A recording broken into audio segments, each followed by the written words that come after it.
If I attacked the virus of procrastination with the same consciousness and ferociousness with which I dodged corona, then my stick will be far less scary than the curse of La Llorona. And this chica from Bamenda may finally be king like Mufasa, that king with a cure, because I would have found the cure of this man-made disease that has had our progress trapped in its sleeves long before we learned to actually sneeze into our sleeves, and before social gatherings ceased. I would be light years ahead, and not just in my head. I would cup a dime with ferocity to ensure you are daily bread with the bread I breathe, cause each breath I breathe will birth a cure and king. If I sanitized against the envy that sometimes pricks me when I feel not nearly as thin as I think I should be, and judge my circumstances unfair sorely, then I bet slowly I will start to rise steadily, cause really envy is nothing more than energy intended to be invested in the upward curve of a person's life, stolen to embolden something as petty as strife.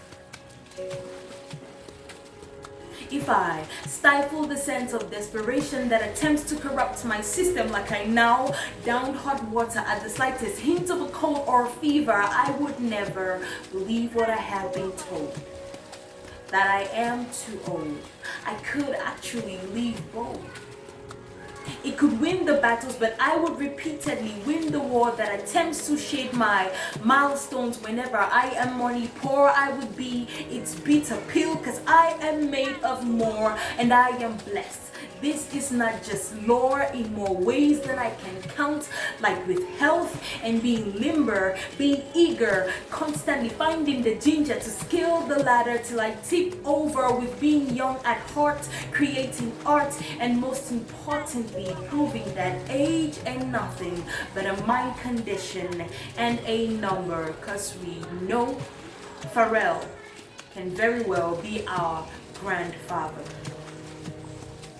If I washed the fear of falling from my calling like I now wash my hands, then I would frustrate that virus so bad it would become inconsequential.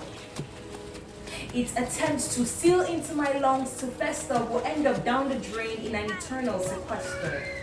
Its plans to choke me, escalating my temperature to degrees ungodly, confining me to a headspace of paralysis where I die 1,000 times before I actually do, will be nothing but the comedy I watch from the iron throne of 1,000,000 falls and 1,000,001 rises. If I washed my soul like I now fervently wash my hands, then maybe, possibly, hopefully, surely I would find gold, and this washerwoman will finally be clean.